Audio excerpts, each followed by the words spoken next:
Hi చెప్పు బాబు. Hi ఏ గుడ్డి. ఓయ్ హాయ్ హాయ్. ఇది చూడొసారి. ఓ నీకు చూపలేదు కదా, మర్చిపోయినా. బాయ్. అసలు తెలుసా ఈరోజు ఎంత బాగుందంటే అంత బాగుంది. పొద్దున పాస్ముఖం చూడకుండా ఉంది. రోజు రూమ్ పా అంతా అమ్మాయిల ఫోటోలు పెడితే అమ్మాయిల ఫోటోలు చూసుకోలేదు. పాస్ముఖం వేసుకుని బావా అని కూడా వస్తుంది.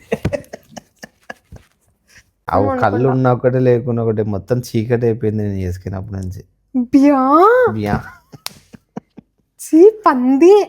ఎందుకు అట్లా అంటున్నావు? నిజం. నేను ఎందుకు పెట్టుకున్నా తెలుసా అది? ఎందుకు పెట్టుకున్నావు?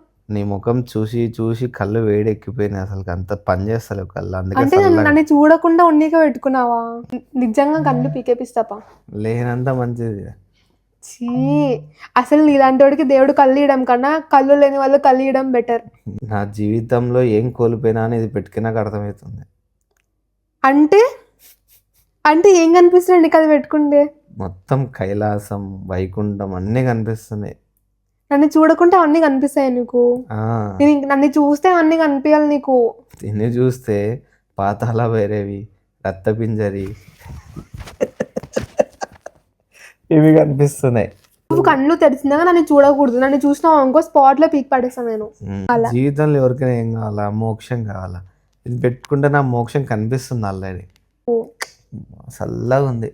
జీవితాంతం ఇట్లా చల్లగా ఉండాలా. పెట్టుకో, గమ్మేసి అతికిస్తా దాన్ని. నన్ను చూడకుండా నీకు చల్లగా ఉంటది. మరి ఎంత చల్లగా ఉంది తెలుసా? నేను కనపడకుండా నీకు చల్లగా ఉంటది. అంటే పొద్దు ముక్కులు ముక్కెక్కించి మూతి తిప్పి పెట్టుకొని కూర్చుంటావు.